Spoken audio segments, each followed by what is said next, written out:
Do you believe we have a leadership crisis today? We have no leadership that is in the favor of the success of humanity at all. Ladies and gentlemen, please welcome Mo Gawdat. Former Chief Business Officer of Google X and host of the podcast Slo Mo. He is the author of the international bestseller, Solve for Happy, and founder of the 1 Billion Happy Initiative. Mo is also the Chief AI Officer at Flight Story.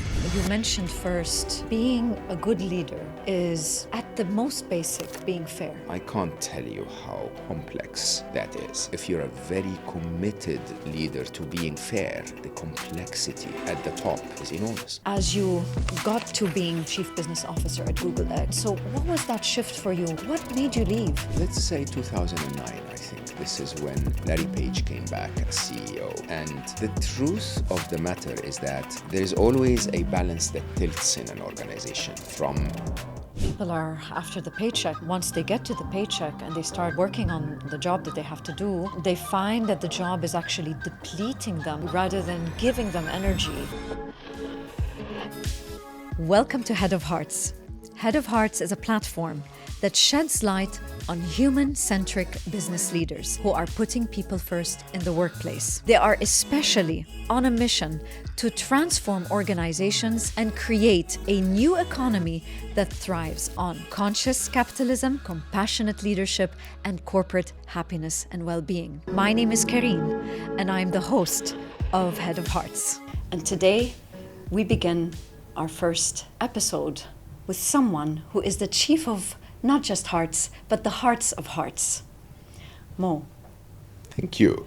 Am I the first one? You are. Okay, I was not told that. Well done.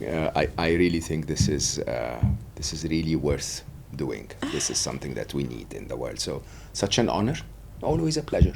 My goodness, Mo, it's an honor to me. I have immense gratitude for you making the time and also offering your lovely studio to make this happen for me. So thank you so much. You're very welcome. Yeah. So, Mo, I've been struggling to understand what's going on in the world today. You start from the deep's end, don't you? I'm going to dive right into it. Yeah. Yeah? So I want to ask you my first question. Do you believe we have a leadership crisis today?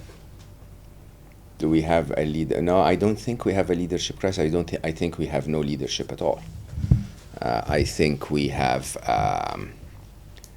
No, I should say that differently. I think we have no leadership that is in the favor of the success of humanity at all. We have a lot of leadership that is in success, in pursuit of the success of the capitalist system. We have leadership that's in the pursuit of re-elections and the success of political agendas. We have leadership that is motivated by personal agendas. We have leadership in corporates that's motivated by the bonus, and we sadly have mastered the art of creating mission statements and inspiring, slogans that we can make people rally about and around, but not live them ourselves. I'm glad that somebody does share this view with me, and I think we're not alone in this. I believe a lot of people are going through a lot of internal and external turmoil. Yeah. And I want to shed light on Mo. When he used to be a corporate, let's say, a corporate leader himself. Yeah. I'd like you to take us through your background, how you began your corporate career, and how you ended up being Mo, the Mo we know today, Mo Gawdat. How much time do we have? I don't think I was ever a corporate leader by the definition of corporate leadership. Actually, on that, let's define it then. In your view, what is corporate leadership?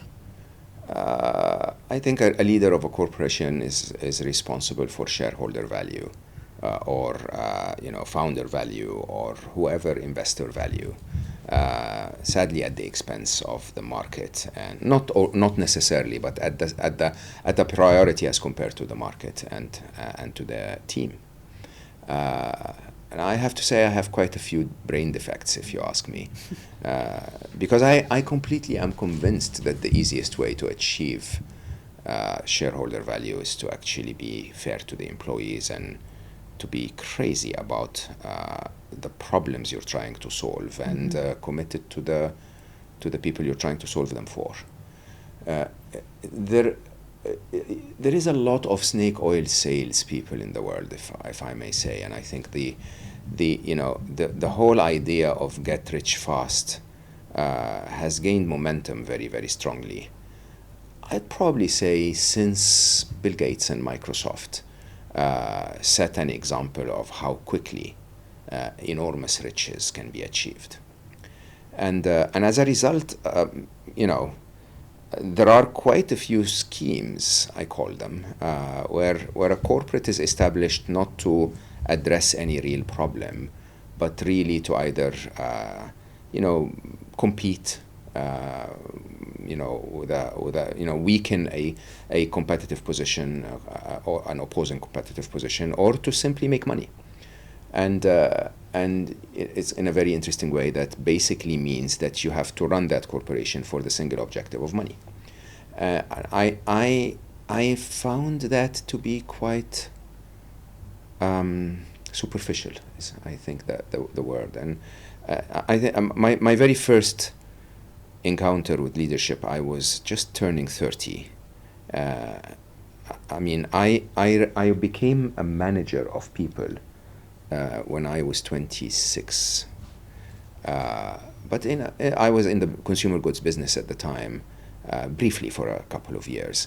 And so it wasn't really that much of an intellectual challenge, if you want. It was very much a repetition of a very proven model of trade marketing and shelf stocking and above the line and below the line marketing and what have you, and marketing and so on. So basically, I had lots of people reporting into me, but not really reporting into me, if you want. There was no need for leadership. There was a need for management. And there is a very big difference between management and leadership. Excellent you brought this up, because I think we need to really make that distinction. I think this is truly the distinction. I mean, when you really look at all of the many, not all of, but many of the business books and Harvard Business Review's articles and so on, the headline will say leadership, but what they actually mean is management, because management is to ensure that people perform to their highest performance within certain guardrails, and to do that repeatedly to deliver results. Okay, and it is not something to. It's not a trivial thing at all. It's an incredible skill and a very valuable skill, but it's not leadership. A manager will push from behind, will use a whip or a carrot, and use people to deliver objectives. A leader is completely the opposite. A leader is incredibly passionate about something, whatever that thing is. Okay, believes in it so much and passionate about it so much that he has no time and no interest to push anyone to follow. Okay, so remember, you follow a leader, okay, you obey a manager. There is a very big difference. The leader is so passionate about what they believe in that they're almost running as fast as they can in front of the troops, and then people will ask them, why are you doing this? And they'll say their story, and their story will inspire others to follow. That's a leader, right?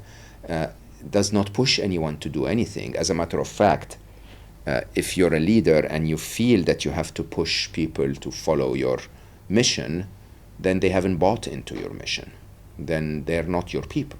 They're hired, if you want. And I think that differentiation is really where most of us fail. It's because management is easier, and believe it or not, often it's safer, and it pays the bills. The easiest thing is to as a manager, if your corporate or organization or boss asked you to do something you don't believe in, you do it. It's easier than trying to highlight that it's not the right thing to do. If it's going to be at the cost of your team's morale or your team's values, you try to convince them. If you're a leader, that basically means you have something that you're passionate about, that you believe in, then you'll push back. You're not going to say no, but you're going to push back. You're going to say, my boss, my organization, have you noticed A, B, and C? How can we include that in the equation, right? I remember when I moved from Google to Google X.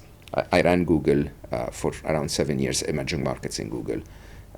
So I ran half of Google globally, and then I moved to Google X. I was chief business officer of Google X, which were two separate organizations within Google. So I had no more connection to the mainstream business of Google. But yet, every time I traveled anywhere across the world, because X had a very, very global mandate, the local Google team, all the way up to the country VP, would say, would you be open to a fireside chat with the team? Tell us a little bit about what's happening at X. But mainly because I had that reputation that people could ask me anything, okay? And they could ask me anything, especially the difficult questions, because I never lied to them. And I think that was very frequent, that people would ask me a question where my point of view contradicts the corporate point of view, and I would either answer by saying, can I please not answer that question? Okay, and then if they insist, I would say, it's because my point of view contradicts the corporate point of view, openly. Okay? And what about the corporate leadership? I would openly sit down and say, look, my point of view is A, the corporate point of view is B. Please understand that my point of view is limited to my scope. The corporate point of view is open to the scope of the CEO. I'm just highlighting that I have a different point of view, yet I work for this corporate, so part of my role is to tell my boss that I disagree, but continue to perform. And how was that experience for you? That to me was complete honesty, and to the teams, by the way, it was completely empowering, because then they didn't feel that they were fed slogans that were not real. Nobody was lying to them. I was telling them the full truth. I don't agree with this approach, but that's because my scope of this is this. What about right? to the person? But remember, even better, the leadership was very happy with this, because here is a very senior leader who's highly respected in the organization that's saying openly, even though I disagree with the corporate position, I am still committed to make it happen. Okay, that basically means we're all entitled to have our points of view, as long as we don't make the ships stop, right? And of course, my line was very clear. My line was very straightforward. I never had to draw that line more than very few times in my life. But my life was my morality. My line was my morality is my value system. If you crossed my value system as an organization, I will leave. There's absolutely no doubt about that. Okay, or I will make it clear that this is not going to happen in my region, right? But as long as it's not a morality issue, it's arrogant to assume that I know more than my CEO, because believe it or not, as I became chief business officer of Google X, I knew better than my VPs of sales, I knew better than my regional VPs, I had a more complex environment that I needed to operate within. And that environment, and I wasn't always at liberty to tell everyone why is it that this complex environment dictated a different thing than the environment you see. right? There could sometimes be a performance issue on the side of one of the team members, or a confidential conversation that's happening with a partner, or an acquisition that we're not legally allowed to announce, or a product that's coming in the pipeline but not a lot of people are aware of it. It's a very complex environment the higher up you go in the organization, right? The issue is, when you're a manager, you don't feel the urge to explain it to anyone. Just take the whip out and say perform, right? When you're a leader, you owe your people that sense of honesty, of saying, look, I'm not at liberty to explain to you. I'm going to listen to your point of view. By the way, sometimes I dictated things to my teams and they didn't agree and they pushed back because they knew I was open to their pushback. And I would listen attentively. I would take on board whatever I could take on board. And at the end, I would say, look, I'm not at liberty to share certain things, but trust that I have listened, and that I have other things that you may not be aware of, and that the aggregate of all of this is that decision. Can you please support me in this? And in time, you will know that it's true. So was that the general culture in Google? The Google I joined was very much like that. The Google I left was slightly different. Okay. But the Google I joined, I mean, I remember, I worked directly with Sergey Brin for many, many years, Sergey, our co-founder. And Sergey is the sweetest genius on the planet. Like, he is such a sweetheart. And he has so much respect. I mean, we had this weekly meeting called TGIF. So basically, it started in the early Googles, even before I joined, where 8 people would get together on a Friday to celebrate and have a drink and chat and so on. And then it became 80,000 people around the world when I was at my last few days at Google and moving to Google X and so on. And that meeting was, you'd get someone like Sergey saying, hey, by the way, I think we should take this position on this and that. And, engineering organizations lack social skills. So one of the engineers would stand up and go like, well, Sergey, I think you're an idiot. Like, in front of 80,000 people. Oh, wow. Yeah. And Sergey, in his very sweet way, goes like, oh, that's interesting. Why do you think, what did I say that made you feel that I'm an idiot? Oh, wow. Yeah, and the guy will go like, because you're calculating this way and you're missing this information and so on. And Sergey would go like, oh, that's actually very interesting. Can you say that again? So that everyone catches it. And he says it again, and then another engineer stands up and goes like, I think you're an idiot. And it was a very unusual place, right? Oh, wow. Because we believed that data trumps everything. Right? That if I was wrong and you could show me that I was wrong, that's great. Like, that you saved me a lot of pain, right? But then you needed that bit of respect. Okay? By the way, a leader is not a dictator. I'm allowed to be. I encourage people to tell me that I'm wrong. As a matter of fact, one of the biggest challenges I had as a senior leader in an organization, my entire career, by the way, is that I'm not told the whole truth. Like, I joke about that, and I love Great Britain. It's given me so much success in my life. But I had a startup in the UK once, and the British properness means that people will not tell you when things are wrong. Interesting. And I was the co-founder, but I wasn't the CEO. Anyway, some interesting, dilemma basically made me the CEO, as my co-founder had to be away for a while. And 3 weeks in, I started to literally walk into the open space where we were like 30 people or something, and literally every lunchtime, almost every day, go like, what's wrong with you people? Like, why is nobody telling me anything? 3 weeks ago, I was aware of everything. Okay? Now I'm the CEO, and suddenly I'm aware of nothing. And why do you think is that?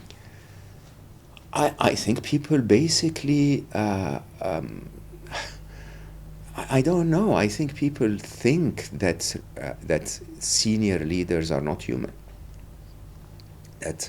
That you somehow achieve the status of a lord or something. I don't know, honestly. But the truth is, I've worked with heads of states and royalty and and prime ministers and CEOs of the largest Fortune 500 companies. Everyone's a human.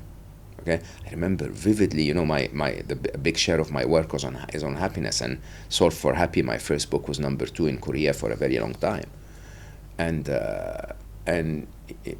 that startup, we had a business conversation with a very large retailer in Korea, and my team was working with their team, so I wasn't aware exactly. And then they said, okay, the CEOs need to meet. So I fly over and I walk in, and the CEO, and the culture of doing business in Asia is that CEO is very, very senior. You have to greet them first, and then you don't talk to their teams first, and there is a whole protocol of how you deal in Asian cultures. And she comes to me, and I'm supposed to bow and greet her and give her my business card with 2 hands, and she hugs me. She goes, "Oh my God, I love your book," right? And to me, yeah, totally human. Openly in front of her team in Korea, goes like, "Yeah, I wasn't in a good place, and I read your book, and I first saw your interview on TV, and I love the logic that you're putting in, and da da da da. And now this meeting is the best meeting ever, because we've gone through that little assumption, that line that basically says, CEOs are not humans, to, hey, can we share everything? Can we talk about everything? And of course, yeah, sometimes you get those stories about, CEOs such as Steve Jobs, who, would fire you if you said something wrong in the corridor. Yeah, that's actually not a good example at all. And these are not the ones. Believe it or not, Steve Jobs, I personally know people who were so very close to him, and were in his death hospital, who will tell you openly that he really regretted. He basically appreciated everything he achieved in his life, other than the obnoxiousness of how he treated people, and how he pushed too hard for business over humans. Wow. Yeah. Let's backtrack a little bit more, because you gave me so many golden nuggets as you were talking and sharing your experience. So you mentioned first, being a good leader is, at the most basic, being fair. Yeah, being fair to all. You talked about how it is safer to be a manager than to be a leader. It's easier to give instructions. And here, what came up for me is decision making. And what I find that today's leadership, between quotes, lack is the ability to make decisions, or maybe the confidence to make decisions, which derails a lot of things and creates a lot of assumptions in employees' minds. Oh, they're not taking a decision on this. I need their decision on this. They're not responding to my needs. They're not listening. So there's also the part where you say about managers and leaders in terms of their vision. There's a passion. When it comes to leaders, they have a passion. But I personally know leaders who have a passion but are also micromanagers, and are just making sure everybody is being whipped and doing their job. Yeah. So going back to the culture that you talked about, the ability for people to come and ask you questions, to speak up, they know you tell the truth. To our viewers out there, a lot of them don't have that at all. If they speak up, if they ask questions, there are repercussions to it. There are negative consequences to it, and the safety is compromised. So, Yeah. where do you think what would you say, because I want to really highlight now the different aspects of where leaders are going wrong. Let's talk about that, and then we move into what they can do right based on your experience as a leader. I think it's very harsh to think of it as right and wrong. Let me try to explain. Okay, could you say that? Yeah, why?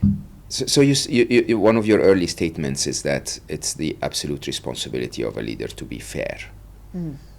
I can't tell you how complex that is. Take a typical business downturn. What is fair? Do you keep everyone and try to pay everyone's bonuses, or do you ask a few to leave so that the rest remains, or do you ask everyone to not get their full pay, or do you rank people in order of performance at that moment versus the corporate targets at that moment, and then ask those who are not urgently needed to leave? Or every single one of those is unfair. The complexity, if you're a very committed leader to being fair, the complexity at the top is enormous. Okay, when I ran emerging markets at Google, if I told you I had 80 to 90 competing priorities every single hour of every single day, between what is a benefit for my specific team member versus what is a competitive situation versus an internal political situation. I never participated in politics, but it did take effort to not participate in politics. It did take effort to constantly make everyone on all sides of all parties aware that I'm not part of any party. Okay, it took probably, if there were 4 political parties at play, it took 4 times the effort to ensure that every one of them is including me and my team and our benefits in their, right? It was a nightmare. Yeah. Okay, and it is easier to manage. So remember that it's easier to sit in the middle of all of this and say, look, my boss told me I have to cut 4 people, so there you go, 4 people go. Yeah, so right? Totally unemotional about it, totally... Nobody's unemotional.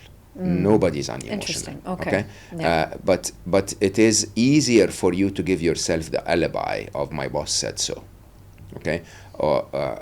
So I think there is a need for compassion to understand that when I couldn't make a decision, it wasn't because I was lazy sitting on a beach somewhere. It was because I had other priorities competing around that decision. Yeah. Okay? And so the game of a successful team is all around how do I surface the priorities in a way that has my issue on the table at the time when it needs to be on the table. Or, which is very, very interesting. So let me give you, or let me name it first and then give you an example. Or to take decision making off the plate of your leader by making them trust that you're going to make the right choices. So let me give you an example of that. When we started in Region 4 at Google in emerging markets, I started at Google when Google was maybe 6,000 employees globally, $8 billion at the time, which is very early for the Google that we have today. And when I started Region 4, I highlighted what I think completely got the attention of Google's founders and leadership, because they were very values driven. So at that time, end of 2006, beginning of 2007, the strategy of Google was called the next billion. Yep. So how are we going to create the next $1 billion? And I walked in and I basically suggested that the strategy should be the next 4 billion. Everyone, of course, was like, oh, that's really interesting. And I said the next 4 billion users. right? The idea that emerging markets at the time had no real internet at all, and that Google was sort of milking the advanced markets as quickly as they can, which, by the way, is not wrong at all. It wasn't milking is the wrong word, but capitalizing on the opportunity. And forgetting that if we can get 4 billion people who don't have access to the internet, at the time the internet had like 2 billion users. A place like Egypt, for example, the internet was more expensive than the UK, and we had, I think, a 24% internet penetration. Right, there was no Arabic content, there was no commerce on the Arabic internet. And basically the idea was, if we can switch the position of the global internet to actually benefiting from the internet through commerce and education and information, basically, which were the two things that Google did really well: advertising for commerce, for e-commerce, and democratizing the world's information, then our opportunity will grow disproportionately to what we're chasing today. Now, when that started to happen, we were hiring truly tens of, if not hundreds of people a day, okay? And at the time, Google still had the system of every single hire was reviewed by Larry and Sergey and what was known as the hiring committee, okay? So every single hire would have to receive a pack, okay? A hiring pack, we used to call it, okay? Which was at least 12 pages after 8 different interviews. And Larry and Sergey would review every single pack and then give us a view. But they wanted the organizational culture to remain Google, and they had every right to do that. Yeah. So if I had gone to them and said, guys, this is delaying us, they would go like, yeah, we're not in a rush. The money's coming from elsewhere, right? I went to them and I said, how about we do an experiment, okay? You receive 80 hiring packs a week, okay? You rate them and you give us back comments, hire, ask about this and that, or no, okay?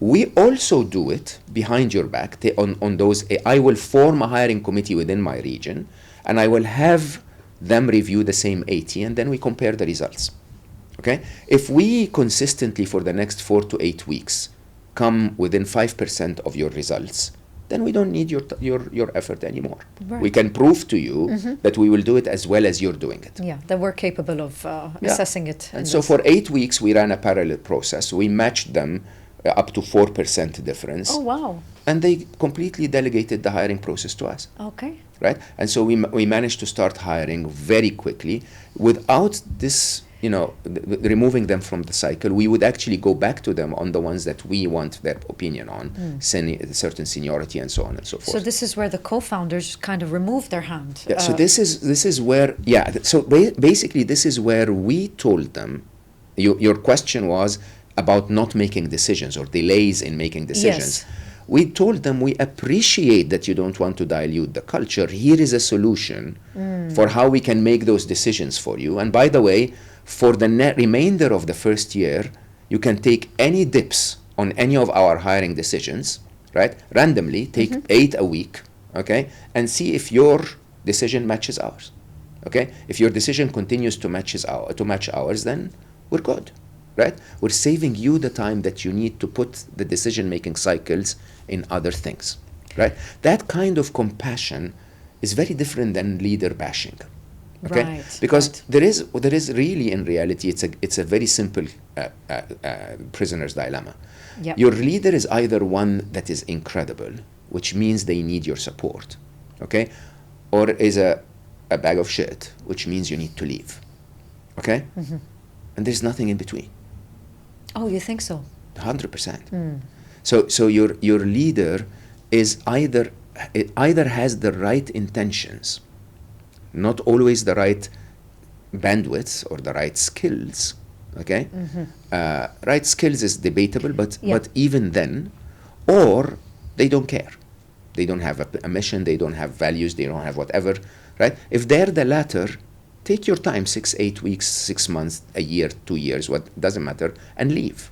Because there's no point working on it, okay? And I think statistically, 80% of people who change their jobs, they change their jobs because they're unable to work with their managers, Absolutely. right? Yeah. If, however, they are the right leader, that's what leadership is about. It's about us supporting them to achieve amazing things, Right. right? So instead of bashing them, if you make up your mind that this is someone you want to work with, support them, make them successful. And as you make them successful, they'll make you successful. It's amazing you say that compassionate leadership is a two-way street. 100%. And I think we had this misconception all this time that it was the leader who's supposed to be compassionate about the employees. Where's the role of employees here in this mission or in this movement of compassionate leadership? So it's very interesting you lay this out. Compassion is every way. It's also compassion to your peers. Yes. Right? Because, you know, a typical setup in an organization is that the sales team wants to sign every deal and the legal team wants to sign no deals, right? The legal team's objective is to make the company safe. And if you take, you know, tens to infinity, the safest possible setup is we don't sign anything. That's very safe. Yes. Right? Yeah. Or, you know, the closest to that is we only sign what we're 100% sure is never going to have a legal obligation on us, which is not what the sales team wants.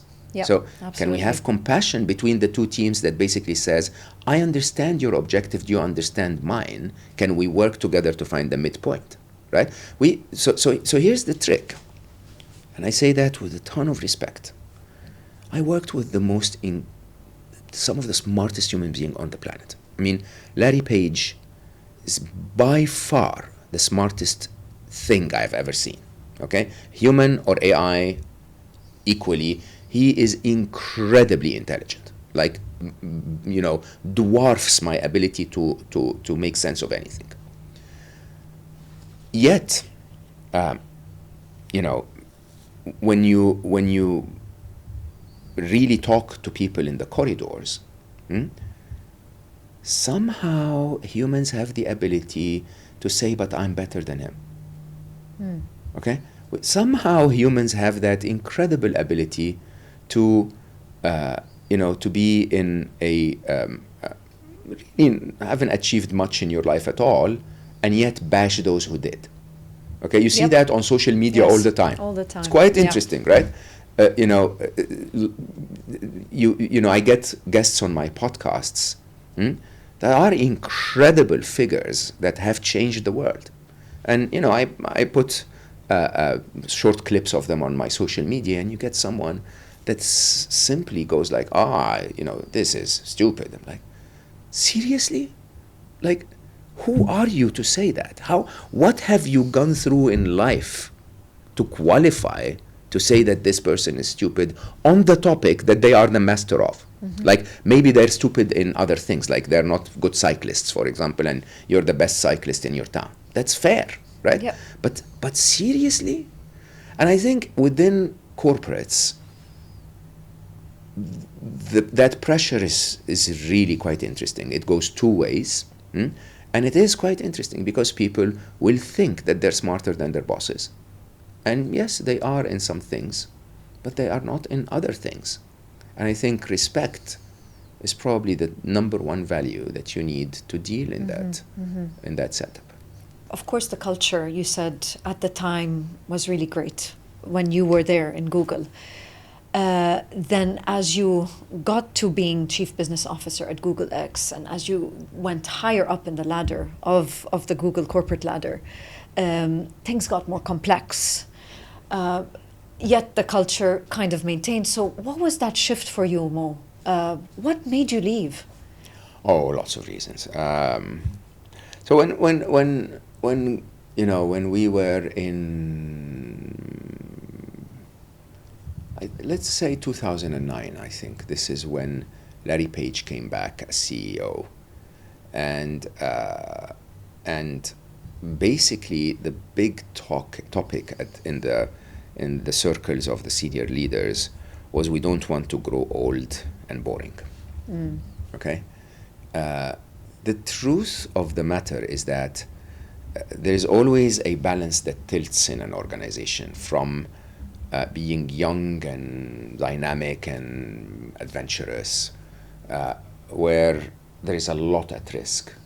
And then you start to establish your business, and then somewhere the balance tilts and your core business becomes more important than your innovation, than your culture, than your dynamism, than your empowerment for people, than your diversity targets, than everything. So there is that point where the cash cow becomes so big, Right. and so complex that you start to hire bureaucrats to run it. Okay? And it happens in every organization. It happens in every department in every organization. There is a point at which you start to go like, we just can't do this with salespeople talking to each other. We need CRM, right? When that happens, the job of the bureaucrat, which is a fundamentally important job, bureaucrat here is not an insult, okay, is to build guardrails and hamper innovation. Right? So you have to build guardrails and say, this is the way things are done here, any other way doesn't work. Okay? And so when that happened for us at Google and Larry came back as CEO, we started that concept of Google X, where we basically said there are people who love to be in that environment where it's highly, guardrailed and clear, and there are others who don't. And so let's create two organizations. Then we went further and created all of Alphabet, which was multiple organizations, right? Where innovation would be allowed in certain parts and revolutionary ideas would be allowed in certain parts. And if that whole structure explodes, nobody really cares. Was the reason down to people because of the way people are and what motivates them, where they thrive and which kinds of environments? 100%. I mean, I have lots of my peers that I still meet today and hug, who are absolute bureaucrats, okay? Yeah. And who are mega effective at it, right? So people who ran our business in Dublin, for example, where we had all of the online business and all of the, customer call center and all of that, it was an operation. Basically, it's like a factory line.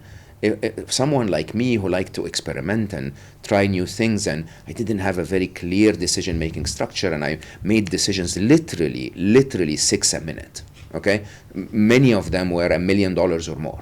6 a minute, right? Didn't have time for all of the detail and all of the systemic. Nothing happened twice in my organization ever.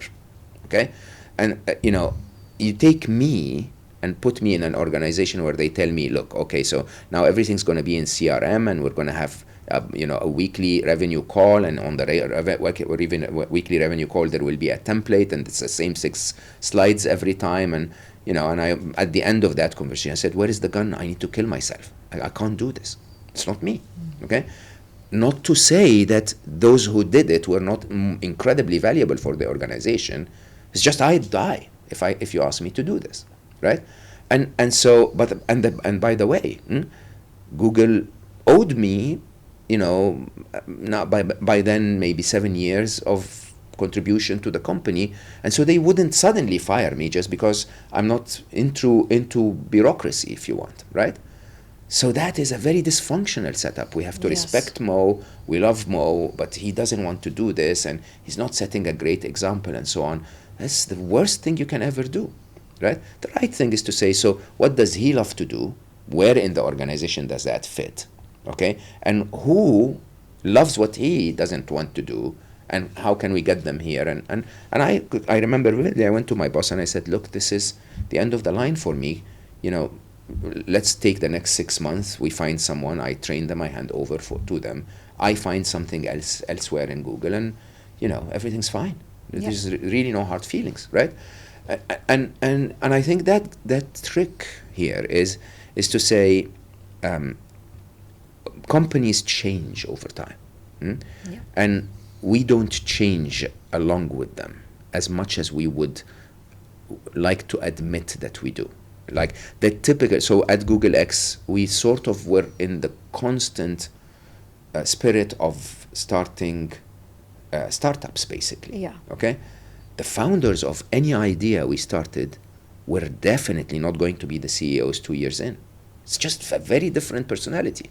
Okay, and they needed to know that upfront, that you are so good at starting it, right? But then eventually you're not going to be the one that fits within it.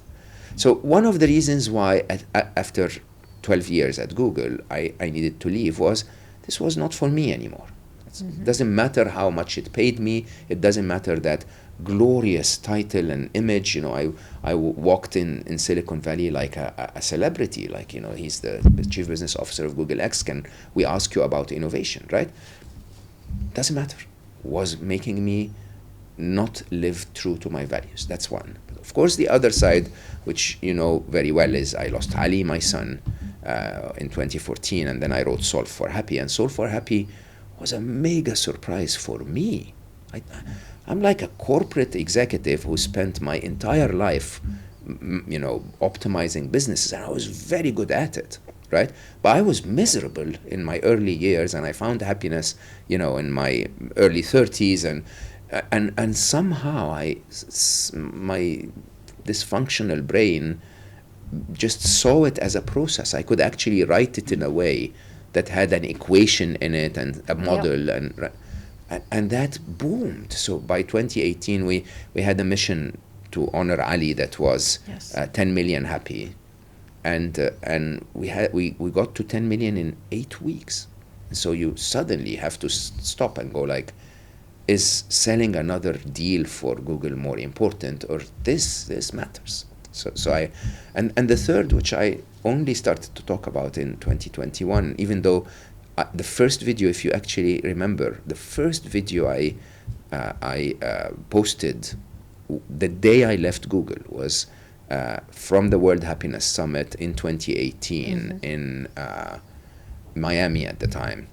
And I posted it on 21st of March. It was called 1 Billion Happy. Yes. And it was all about artificial intelligence. And when I wrote Solve for Happy 2017, it published November 2017. I remember vividly. At the time, I had separated from my lovely ex-wife, and I was in Dubai, but in a hotel. I was sitting on the pool in the hotel, and November, afternoon, and suddenly it hit me, some of my memories at Google X and what happened, with artificial intelligence, and that I needed to start talking about AI, and I needed to write a book about AI, and Google would definitely not allow me to do that. And so once again, it's a question of values, right? Most of us live for the paycheck, okay? And it's important to live for the paycheck, but if it contradicts your values. So you also saw some actual dysfunctionalities happening Not really. around at the time? Not really. So I have to say, and I say that to the extent of my knowledge, that Google is the most ethical and has been the most ethical around AI, because if you knew what we had in 2016, 2017, it would shock you. We were way ahead of the rest of the world, and we were making massive breakthroughs, but we were responsible enough not to put them out on the open internet. So the reason why Google is now engaged in the game is OpenAI. Google is responding to OpenAI, even though as ethically as possible. I mean, Sundar is an incredible leader. Demis, who heads DeepMind, or used to head DeepMind, an incredibly ethical leader. These are amazing human beings, and what they're trying to do is they're trying to build an ethical AI. But the world has pushed them in the direction of having to compete, right? When I wanted to leave, I didn't want to leave because Google was unethical around AI, but because I needed to sound the alarm in Scary Smart in my, was it my second or third book? I don't remember anymore. 2021, it was my second. Yes, your second book. And I needed to sound the alarm and say to the whole world, wake up. And funny enough, 2021, so I wrote Scary Smart much earlier than that, but publishing is a very slow process. I, finished the final copy early 2020, end of 2021, it's published. And actually nobody wants to talk about it. Like, I have contacts in every news network in the world and every, TV station that I needed. And they'd go like, AI, nobody wants to talk about. What is AI, right? 2021, 2023, everyone is shocked. Everyone's like, what was that book, right? Let's go back to it. Let's go back to it. Yeah, it was really quite an interesting thing. But I'm not to dwell on what my reasons are, I think the reason in general is, even though we all need the paycheck, there's always a moment where you need to revisit in your heart and say, am I doing what I came to this world to do to get that paycheck? Because believe it or not, there are way too many other things you can do and get the paycheck. I make very good money as an author today, but I live completely true, as an author, as a speaker, and I live completely true to what I stand for. And how does that make you feel? That's the best feeling on earth. Best feeling on earth.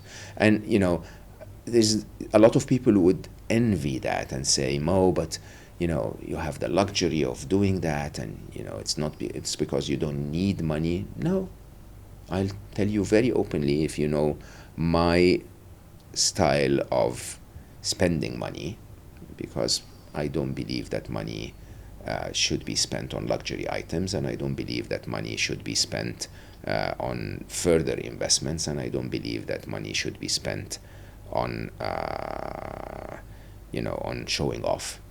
And it's interesting you say that today, when I guess you weren't that way before, right? I mean, I experimented with lots of things. Yeah. So there were moments in my life where I had a big enough hole in my soul to buy 16 cars, right? It's quite interesting how the human psyche doesn't learn on the third one. You have to keep going until you finally go like, oh my God, they're not making me happy at all. None of them is, right? Yeah. And I still today, I sometimes have more cars than I need, but that's because I love making them. I love that's a different thing. Restoring them. This is like sort of my passion, my passion, hobby. right? And then I try to sell them. I always lose money on selling them, and that's fine, right? When you really think about it, you see, this is the point. The point is, if you're a slave to the paycheck, okay, the paycheck will abuse you. It's as simple as that. Yeah. Okay, and I don't tell people leave tomorrow. If you're listening to me right now, okay, I tell people, if this does not meet your passion, it does not meet your purpose, start heading in the other direction. Start heading, right? Look for for opportunities within your organization that matches what you're looking for. If they don't have any, then look for other opportunities. Okay? Yep. And it may take you a year, it may take you 3, it doesn't matter. But move in the right direction. Okay? And it's absolutely correct. What I find today is, like you said, people are after the paycheck, and once they get to the paycheck and they start working on the job that they have to do, they find that the job is actually depleting them rather than giving them energy. And the whole idea is growth, and the whole idea is to feel energized, to feel like you are achieving something, you are using your gifts, you are using your skills, and this depletion is leading to confusion. It's leading to even burnout. So, and it's not just that. Remember when you and I were talking about when your organization was moving a little more to another country, and you had your family priorities and so on, 2022. Correct. Yeah. Right. Those are as important priorities as your purpose, as your values, as your right. And somehow, again, if you're enslaved to the paycheck, you start to tell yourself, oh, come on, doesn't matter. And then, your sister needed you at the time, your mom needed you at the time. These were the right choices. This is what we are supposed to do. And if our organization doesn't understand that, then, there are other organizations in time. Yeah. So let's go back to toxic leadership. Yeah. Management. Or management. Yeah. Yes. They call it toxic leadership too. So there are so many studies out there that show that poor management, poor leadership leads to reduced employee satisfaction. You have poor morale and motivation, poor productivity, less creativity, and that of course leads to all business losses, and the studies are all there. It's all there. So what do you think organizations need to do today to ensure that we don't go in that direction? Is leadership the first step that we need to look into before everything else? Is it hiring the right people to lead, and then comes the team, then comes the culture, then comes... What do you think are the steps that organizations need to take to avoid going into that dark route? Look, there's no doubt that the top leader in an organization is everything. Okay, I mean, look at where our world is today because of one administration, right? You change one person, anywhere. I mean, U.S. presidential candidates for quite a few years now have been interesting. A country with so much talent, and whether it was George W. Bush or whether it was Trump with his approaches and so on, you change the leader, you change everything. That's sadly the truth. Okay. The challenge in organizations is that disconnect between a leader's behavior and their result. And most people don't understand that. Yeah. Okay? Most people don't understand that if you hire someone in a troubled organization and then within 6 months they start to achieve incredible result, that's the result of the person before them. Okay? Nothing in real big, large, tankers changes in 6 months. Okay? Right. That if you hire someone, if you have a highly performing leader, and so you promote them and hire someone in their place, okay, and that someone in their place enjoys incredible success for the following 3 years, that's the momentum of the person before them. Yeah. Right?